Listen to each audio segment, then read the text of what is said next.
अंदर जो एक बयान देखो ही जैसे कि जो गिरवी रखे थे प्रॉपर्टी वो वक्त की प्रॉपर्टी नहीं कर को बोल रही, तो आप लोग सभी क्या लोगों को गुमराह कर रही है सर? क्या कहना चाहते हैं इसके मुताबिक आप?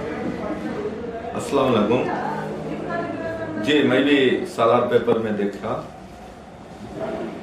मैं गिरवी नहीं रखा वो जो ताज मोहम्मद साहब बोल रही, वो जगह 500 स्क्वायर फीट और 150 को 9 स्क्वायर फीट, ये पूरी भी जगह इन्हों गिरवी रखो नहीं।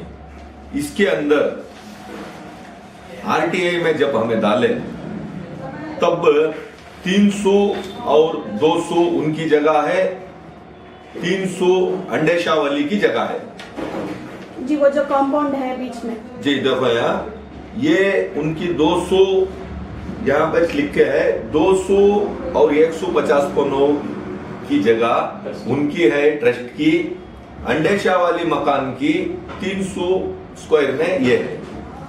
तो आरटीआई का पेपर झूठा नहीं हो सकता, ये एक बात। अब उन्होंने बोलेंगे रजिस्ट्रेशन अब को है कर बोल को, इसके अंदर क्या आता है, खुद ताज मोहम्मद साहब बोलते 9,40,000 को 6,000 रुपये एजुकेशन ट्रस्ट को लेको हूं को इन्होंने बोलती, उसकी कॉपी भी हमारे पास है। ये पैसे लेने के बाद हमें हमारे माजी कारपोरेटर शौकत साहब से मेरी बात हुई आज भी, उन्होंने क्या बोलते 11 दुकाना जो सामने हैं वो अंडेशा वाली मकान कॉम्प्लेक्स कर बोल को, वो वक्त में अजीज सेठ साहब के वक्त में पत्थर डाले थे। पत्थर डालने के बाद वो कॉम्प्लेक्स भी इसके अंदर गिरवी में है, कॉम्प्लेक्स भी गिरवी में है। शौकत पाशा साहब और ताज मोहम्मद साहब इन्हों दोनों अजीज सेठ साहब के बहुत करीबी थे, बहुत से बहुत करीबी ये लोग थे। सबसे ज्यादा ताज मोहम्मद साहब अजीज सेठ साहब के बहुत करीबी थे। मैं समझता हूं शौकत पाशा साहब जो वादा करे थे अजीज सेठ साहब को, अंडेशा वाली मकान के जो मड़िया 11 मड़गी हैं वो कॉम्प्लेक्स देने का बात होकर रहे कर शौकत पाशा साहब ने मुझे बताया, मैं उनका शुक्रिया अदा करता हूं। और ताज मोहम्मद साहब मैं गिरवी रखो नहीं करको जो बोल रही, पूरा पेपर गिरवी में है। इसके पहले रहमान खान साहब जो बात रहमान खान साहब की जो जिक्र लेकर है, ईदगाह की प्रॉपर्टी भी गिरवी में थी, कौन लेकर जाकर रखे और कैसा इन्हों छोड़ा है, उस बात को लेकर उन्होंने एक बार में कहा है कि बैंक वाले को बताने के बावजूद भी उन्होंने शामिल कर लिया। वो सब कैसा शामिल कर लेना था, मेरे वक्त की प्रॉपर्टी एक बाजू के घर की प्रॉपर्टी तो मैं शामिल कर लिया, तो कैसा शामिल हो जाए। अच्छा, अंडेशा वाली मकान अल्हम्दुलिल्लाह जो बोल रही हैं, पिछले कई दिनों से ये सामने आ रही है, हजरत अंडेशा वाली मकान की बात आ रही है। वरना तो नौजवान नस्ल को ये अभी तक पता नहीं है कि तिलक नगर में मुस्लिम गढ़ बैंक के सामने बिल्कुल मजार थी, जो हमने बचपन में देखा है। लोगों को जहन में वो अक्कासी नहीं है, मतलब बिल्कुल पता ही नहीं है कि अंडेशा वाली मकान कहाँ था। लेकिन उस वक्त के हालात फरका वरना फसादात की जड़ पकड़ लिए थे, इसलिए हालात महमूद सेठ साहब ने अपनी दूरदर्शी का सबूत देते हुए ये पेपर में भी आया है कि उस वक्त जो चीफ मिनिस्टर थे उनसे मिलकर अल्हम्दुलिल्लाह उस कार्रवाई को मुस्मार करने के बाद उसके अवज में जो रकम दी गई 96,46,000 जी, उसको जैसे साहब ने रिफॉल मुस्लिम इनको तालीम के लिए जी बतौर खर्जा है, हंसना है या कुछ वो दिए थे। तो उसमें ताज मोहम्मद खान साहब ने बताया है कि वो देने के लिए हम तैयार हैं, लेकिन बैंक वालों ने उसको सूद लेकर 24 करोड़ से ज्यादा पूछ रहे हैं, वो कहाँ तक सही है, इसलिए हम कोर्ट गए हैं। बोले अब उसे क्या करें। नहीं, बैंक 9,40,000 जो पैसे इन्होंने लिए हैं, ये ऑर्डर कॉपी है वो कोर्ट की। ये भी जो जगह के पैसे इनको मिले थे, जगह लेने का इसमें वादा है, जगह लेने का, जगह के पैसे से जगह लेना है। तो फिर शौकत पाशा साहब कैसा बोलते हैं कि 11 मड़गियां हमें वहां पे छोड़े थे, और वो 11 मड़गियां का भाड़ा भी ट्रस्ट वाले ले रहे हैं। क्यों इन्होंने रजिस्टर कर को नहीं दिए? अगर 11 मड़ग्या का भी रहा हो, ये 11 मड़ग्या भी क्यों वो तुम्हें रजिस्टर नहीं करे? ये 11 मड़ग्या ताज मोहम्मद साहब से मैं पूछना चाहता हूं क्या ये 11 मड़ग्या भी तुम्हें गिरवी रखे है या नहीं?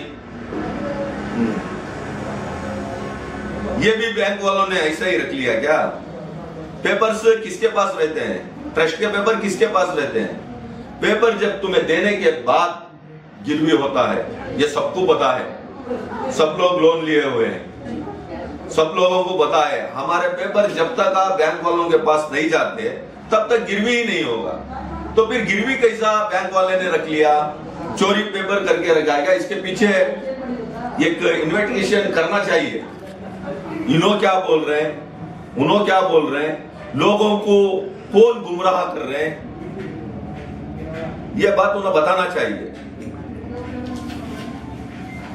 सर और एक बात सामने आई है, साबिक मिनिस्टर जो अलहाज तनवीर शेख साहब प्रेजेंट MLA साहब हैं, उनके ऊपर ये इल्ज़ाम लगा रही कि उन्होंने अदालत में जाने की बजाय, वहाँ से सुलझाने की बजाय ये लोगों में जो है ये करके मतलब नाखदरी की अपने वालिद के नाम किए, इसलिए अजीज सेठ साहब को नहीं कर को सारे रियासत को मालूम है।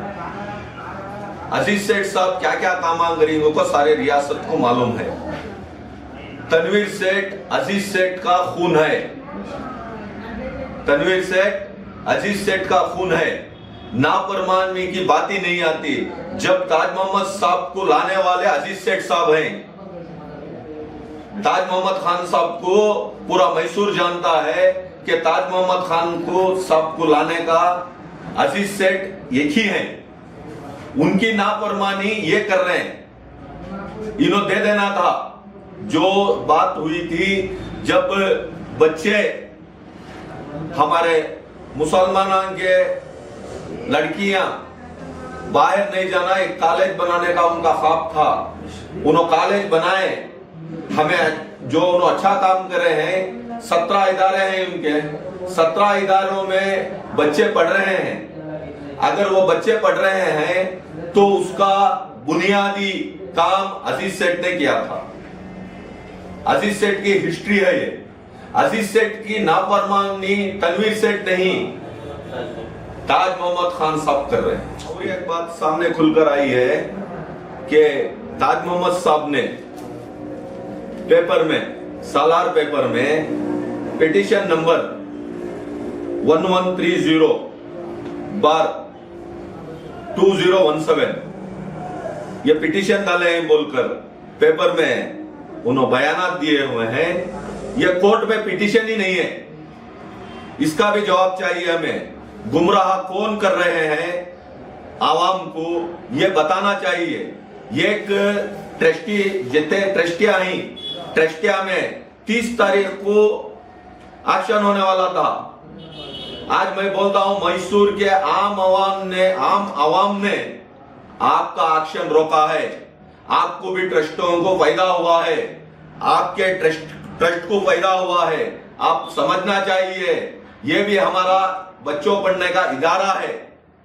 आप बच्चे पढ़ने के इदारे को हमें जो आम जाकर वहां बैठने के बाद आपको भी रिलीफ मिली है। ये रिलीफ के अंदर ऐसे वैसे बयानात देना, लोगों के दूसरों के ऊपर आप कीचड़ उछालना बंद करें और सामने आकर जो हकीकत चली है वो आप ताज मोहम्मद साहब बताए और इनके साथ जितने ट्रस्टियां हैं वो भी सामने आए। सब लोग सामने आकर आवाम को गुमराह ना करे। ये सब लोग सामने आकर आवाम को बताए कि क्या होकर है। जितने पैसे ये 8 करोड़ जो लिए थे ये पैसा कहां पे खर्च किया, ये क्या ट्रस्टी खुद बोलते हैं, दूसरे ट्रस्टी बोलते हैं कि हमें मालूम ही नहीं है। जितने ट्रस्टी मैं बयानात में भी देखा हूं, जितने ट्रस्टी बयानात में बयान दिए हैं, किसी भी ने नहीं बताया कि हमें मालूम है। ये हमें मालूम नहीं है, वो पैसा ले लिए। इसमें कौन सच है कौन सा झूठ है वो लोगों तक आप बताना चाहिए। आप बाहर आओ, बाहर आकर जितने ट्रस्टी के बयानात हैं आपके अखबार में हैं, आपके टीवी चैनल्स पर है, आप उसमें देखकर, मैं ये बता रहा हूं, ये मैं नहीं बोल रहा, आपके बयानात देखकर मैं बोल रहा हूं, ट्रस्टीज को पता ही नहीं है कि आप पैसा किधर खर्चा कर रहे हैं। ये भी आप बताना चाहिए। इस इदारे के अभी मुझे पता चला कि इस इदारे के सदर प्रोफेसर रियाज अहमद साहब ने इस्तीफा दे दिया है। ये खुद परेशान है, वो बीमार है। इनको जाकर कोई जितना इदारे के लोग हैं या कौन से लोग हैं हमें भी पता नहीं है, इनको भी बहुत सारा सदमा पड़ा है और ये बहुत बीमार हैं।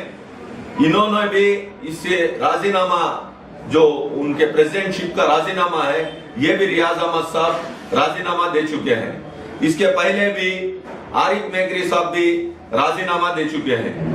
तो राजीनामा देने से कुछ नहीं होगा, ये लोग सामने आना है। ये सब लोग जितने ट्रस्टी हैं सभी एक ही का नाम बोल रहे हैं, वो ताज मोहम्मद साहब।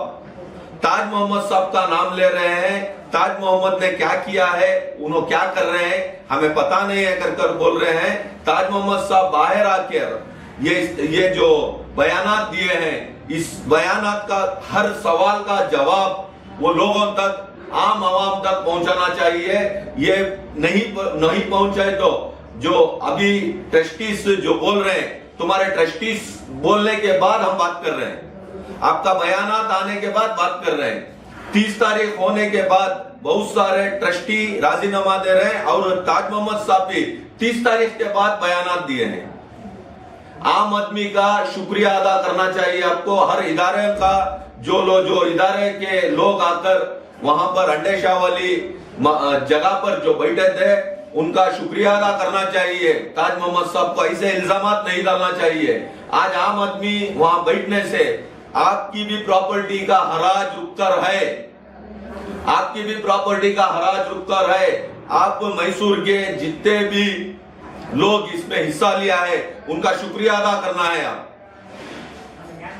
ये शुक्रिया अदा करने के बाद आप लोगों तक बताना चाहिए कि हकीकत क्या है, हकीकत क्या है आपको बताना चाहिए। मैं मैसूर का शहरी होने के नाते मैं जितने भी हमारे मैसूर के उल्मा हैं, ये उल्मा सामने आए, उल्मा सामने आकर इस मसले का हल करे।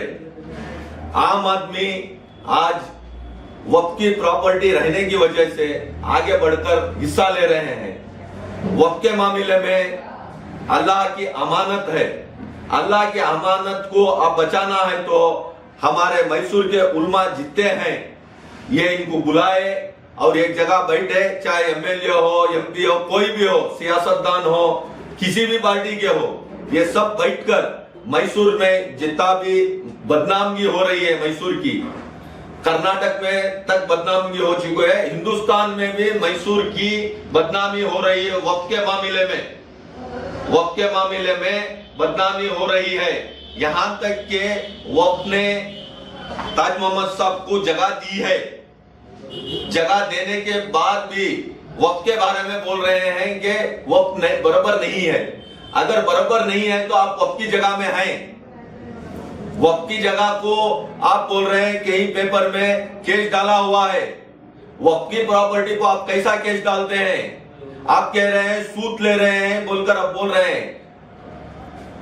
वक्त ने या आपको जो भी बात करनी है, वक्त की अल्लाह की अमानत है।